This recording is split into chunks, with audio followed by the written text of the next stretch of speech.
Well, hello, I am Matt Williamson, getting settled in here in Arizona at the owners' meetings. Just got to my room an hour or so ago.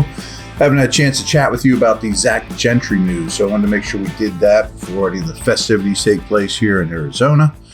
As you can imagine, I'm kind of underwhelmed, but I understand it too. You know, many of these podcasts, I've been hard on Gentry, and my logic behind that is he's a good blocker. He's not a dominant blocker. He's a well below average receiver. Okay. But from what I understand, I've not seen the official details of this contract. I don't think they've been released. Sometimes that's because over the weekend or whatever. But several people told me it's a minimal deal. I mean, it's very, very cheap, which I would imagine, which I understand. So by that light, is he even guaranteed a roster spot? I would say he's got a very good chance to make the team, but guaranteed a roster spot, who's to say? I'm curious what the signing bonus is. But so he has, you know, they've developed this player. So I know that doesn't matter, but you know a lot about him. He came from nowhere. I remember watching him as a rookie. He was a tall, gangly baby giraffe that got pushed around and couldn't keep his pads down and had no leverage, no power. And he certainly is not that anymore. So I just pulled up the Steelers snap counts from last year. He played the 11th most offensive snaps, which you could extrapolate to saying he's the last starter of the 11. Yeah, kind of. I mean, he played 577 snaps. So he played, you know, a very high percentage out of over 1,100. So 1,161 is how many snaps they played on offense. He played 577 of them. So he is a borderline starter as was drawn up last year. I think it should be noted the two players right behind him in snap counts are Chase Claypool and Mitch Trubisky. Well, we know their roles were cut short because of Pickett and the trade, you know, so that makes perfect sense too. Freiermuth, probably not coincidentally, is right ahead of him. Freiermuth only appeared in 16 games and played 743 snaps. Gentry played in all 17 and played 577.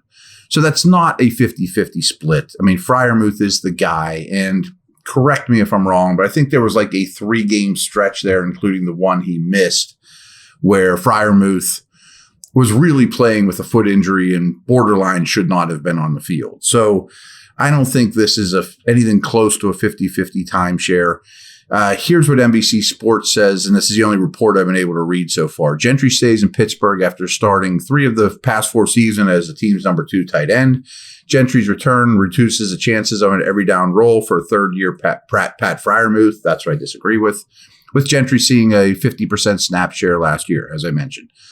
Doesn't change much for Freiermuth's targets. The Gentry re-signing likely rules out the Steelers adding a tight end in the draft. That's my qualms, obviously, is I absolutely want the Steelers to take advantage of this great tight end draft. I can't say it enough. I say it over and over to you guys.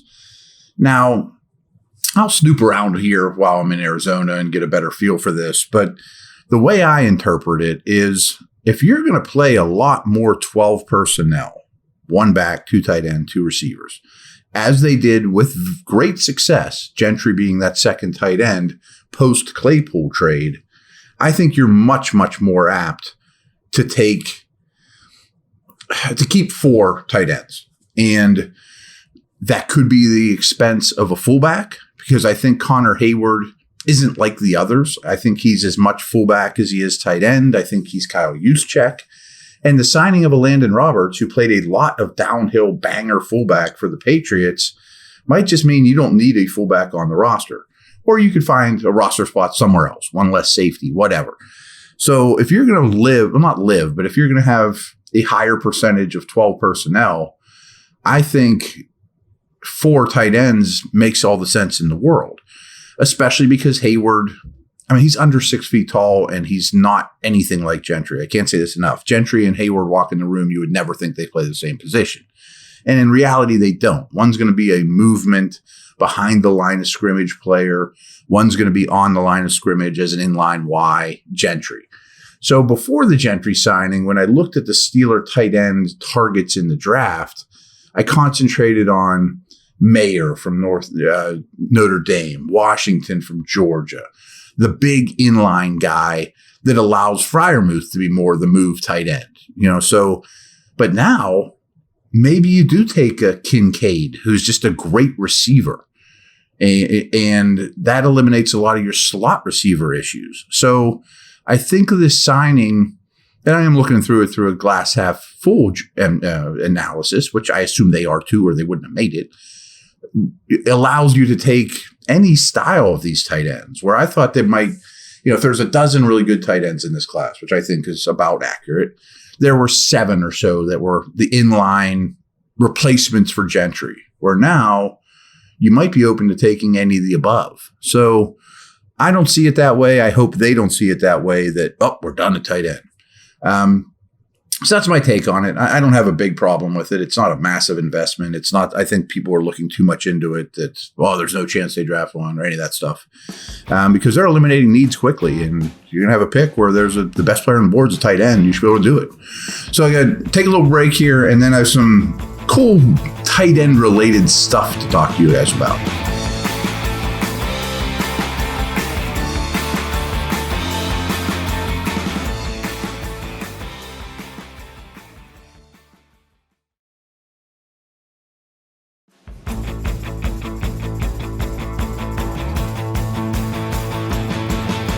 All right, I'm back.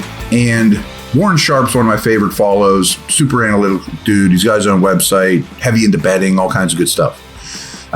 He wrote an article this past week for Fox Sports, I think it was. I just cut and pasted it. I can't remember. Someone on Twitter hooked me up with it. And the nature of his article are tight ends are vastly underpaid, are more important than ever. The smart teams are using tight ends more and more. And I agree with all that. Like if you look at the franchise numbers, or Kittle's contract, or Kelsey's contract compared to wide receivers, it's nuts. But he cites a lot of recent trends in the NFL that it doesn't take much to figure out favors the tight end positions. But I didn't want to make this, the data I stole from his article to be super tight end centric. I just wanted you guys to realize how the game is changing at a rapid rate. And these numbers might not seem rapid to you, but bear with me. I'm going to read a portion of his article. So for years, NFL target depth, how far the quarterback throws the ball down the field, was relatively consistent. So from 2006 to 2012, the NFL averaged 8.5 air yards per pass attempt, was never higher than 8.65, never lower than 8.35. So that's a pretty small window for a stretch there. However, 2013 to 2017, it stayed consistent at roughly 8.3 yards per pass attempt, which was a little lower, obviously.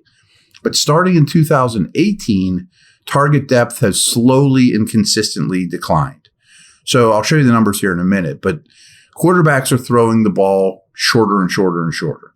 Last year's target depth, this is across the entire league, of 7.7 yards was a full yard shorter than it was in 2011, and shortest in the modern passing era. That's a big deal. With a decline in target depth, it might seem intuitive that quarterbacks are releasing the ball more quickly, but that isn't true. You would think quick passing game, everyone remembers Ben at the end, that type of thing. Quarterbacks averaged, again, across the league, 2.66 seconds per attempt last year. That's the highest it's been in a decade.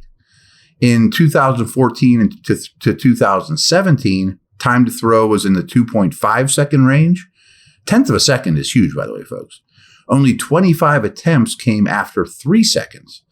Now, that has increased to 30% of attempts coming after 3 seconds. So this is in large part to how defenses have adjusted to slow down quarterbacks and prevent big plays in the passing game. I always tell you, no explosives, no explosives.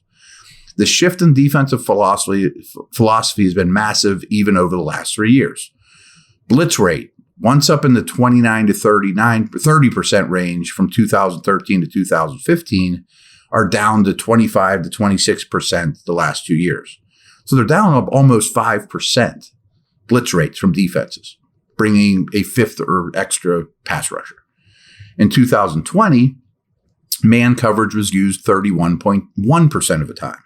That decreased to 27.5 in 2021 and down to 25.1 last year. So these teams, everyone's talking about, how heavy a man coverage team are you? The league on average last year played man 25% of the time, which is 6% lower than just 3 years ago. That's a big deal. So the rate of no blitz zone coverage, when you combine those two, has increased dramatically the last couple of years. In 2020, it was used just 52% of the time. That went up to 55.2 in 2021 and 56.6 last year. This is zone coverage, no blitz, 4-man rush. Defenses are playing more too high shells. Again, that's to take away the big play, up from 34.5% in 2020 to 36.6 to 38.2 last year. So these highly correlated changes encourage quarterbacks to hold onto the ball, throw underneath more frequently, and target holes in zones, which is very, very, very tight end relevant. That's where the tight ends live. And it gives them a little extra time to break free. They're not going to break free on a quick slant like Michael Thomas used to. They're 255 pounds. I also think the one thing that's not mentioned here is we're having more and more athletic quarterbacks in the league that will hold the ball behind the line of scrimmage, run around a little bit more, skew a little bit some of those times to throw. And there's a lot less Bens and Brady's, read it, boom, ball comes out. But that's where the league's going, So I think this, again, doesn't have much to do with Gentry, but it does have a lot to do with how I started the show. I'm still very much in the market for a tight end. And I'm real curious to see how the draft falls, as all of us are, of course. But it would shock me to some degree, and I've told you many times, I think this will be a defensive-heavy draft for the Steelers, that if there's numerous opportunities to add a value tight end in the second round, third round, and they pass, I'll probably be critical. I mean, it depends who they pick, of course, and what approach they take, and we'll, of course, unravel that like crazy. But I thought this was really interesting and also correlated with the Gentry signing. Many of you have asked me, does that mean they're not going to be interested in Washington or Laporta or whomever? I hope not, is the bottom line. So thanks, everyone. I will get back to you as soon as possible. I've already got 2 podcasts in the week in the books, 3 more to come, and it's only Sunday. So how about that? Over and out.